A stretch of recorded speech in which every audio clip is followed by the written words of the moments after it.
The old road to Ashridge Lake was just as Emma Rayner remembered. Tall pines, heavy fog, and a silence that pressed in from all sides. The family cabin, empty for years, waited by the shore like a memory she couldn't shake. Emma stepped out of her car, the air thick with damp earth and pine needles, and stared at the lake, shrouded in mist.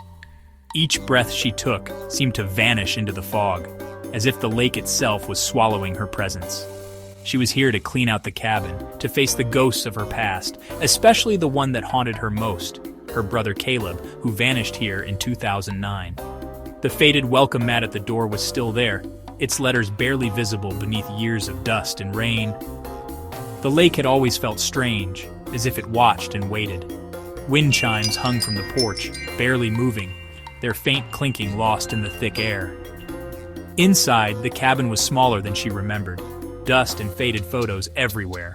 An old clock on the wall had stopped at midnight, as if time itself had frozen the night Caleb disappeared. Emma's fingers lingered on a picture of Caleb, the ache of loss sharp as ever. She caught her own reflection in the dusty window, blurred and ghost-like, merging with the mist outside. She tried to focus on her task, but the fog pressed closer, making the past feel dangerously near. On the table, a stack of unopened letters sat untouched, their edges curled with age and secrets. Every creak and shadow seemed alive with memory. Sometimes she thought she heard footsteps behind her, but when she turned, there was only silence. As night fell, the fog thickened, wrapping the cabin in a cold, silent embrace. Emma locked the door, but the sense of being watched remained. The lake's mystery wasn't just outside, it was in the air, in the water, and in her bones. She realized she hadn't come for closure. She'd come because the lake was calling her back, and this time, it felt like it wanted something in return. Emma spent her days cleaning, but her mind kept drifting to the attic. On the third day, she found an old wooden chest beneath a pile of quilts. Inside was a brass key, ornate and heavy, carved with swirling musical notes. A memory flashed, Caleb whispering about a secret treasure, a key to something lost. That night, sleep eluded her. She heard a piano melody drifting across the lake, haunting and impossible.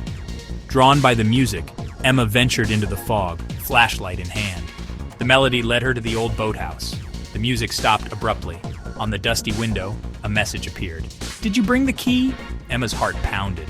The key in her pocket felt suddenly heavy, as if it was waiting to be used. The past wasn't done with her. The lake's secrets were closer than ever. She realized Caleb's disappearance was only the beginning. The real mystery was just starting to unfold. The next morning, Emma drove into Ashridge, searching for answers. The townsfolk grew silent at the mention of Caleb, their eyes sliding away. It was more than grief, it was fear, a shared silence that shut her out. Frustrated, Emma turned to the library.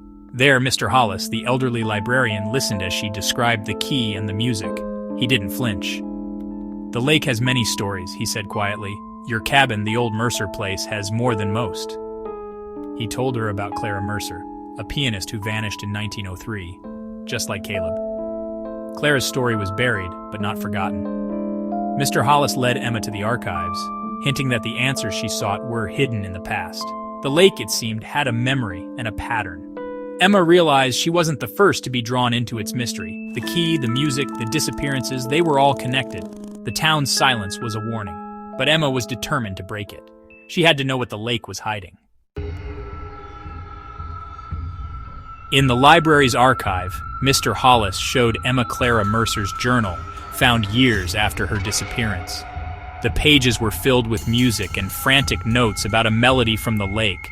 Clara became obsessed, convinced the lake wanted something from her. She wrote of a lullaby for the lost, a song that promised peace but felt like a trap. One entry stood out.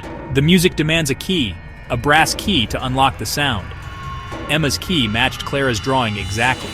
The final pages described a hall of music beneath the water, a place where the melody was born. Clara's last words, "I have to go to it. The music won't be quiet until I do. It promises to return what was taken." After that, the journal was blank. Emma's hands shook as she closed the book. Clara and Caleb, connected by the same melody, the same key, the same lake. The journal wasn't just a diary, it was a map. The answers Emma needed were waiting in the depths. She knew what she had to do next. The lake was calling her below, and this time she would answer. Emma rented diving gear and rode to the lake's center, heart pounding. She plunged into the cold water, following Clara's map. The world below was silent, eerie, and green. Out of the gloom, a sunken Victorian music hall appeared, impossibly preserved. Inside, a grand piano and a rusted music box sat on a stone pedestal. The music box had a keyhole, an exact match for Emma's brass key. Carved into the pedestal were names: Clara Mercer, 1903, Caleb Rayner, 2009. The lake wasn't just taking people, it was keeping them. Emma's breath caught as she realized the music box was the source of the melody. The key was meant for this. The lake's secret was real, and it was waiting for her to unlock it. She felt the weight of every lost soul pressing in. The past and present were about to collide. Emma was closer to the truth than ever, but the price of answers was still unknown. In the sunken hall, Emma saw Caleb's ghostly image, trapped, pleading for help. The key, the music box, Clara's melody, all pieces of a puzzle. Emma surfaced, studied Clara's final tune, and prepared for one last dive. She returned to the music box, heart racing. The key turned with a grinding click. Inside, metal tines waited. An underwater instrument. Emma played Clara's melody, each note vibrating through the water. Light filled the hall, the barrier around Caleb dissolving. He swam to her, solid and real, and together they rose to the surface. In the boat, Caleb was older, confused, but alive. A voice echoed from the lake. One saved, one stays. Emma realized the lake demanded a price. She had broken the cycle, but not without cost. The lake's memory was long, and it was not done. Emma had her brother back, but the mystery was far from over. Emma and Caleb escaped the lake's grasp, but the price lingered. Caleb remembered nothing of his lost years. To him, it was only a moment. Emma knew better. Every year, she returned to Ashridge Lake, standing by the shore as the fog rolled in. She listened for the faint notes of a piano, a ritual of gratitude and warning. The lake had given her brother back, but it had taken something in return. The warning, one saved, one stays, echoed in her mind. Was Clara now free, or had Emma taken her place? The answer was lost in the mist. Emma understood the lake's secret. It never truly let go. The past and present were forever entwined.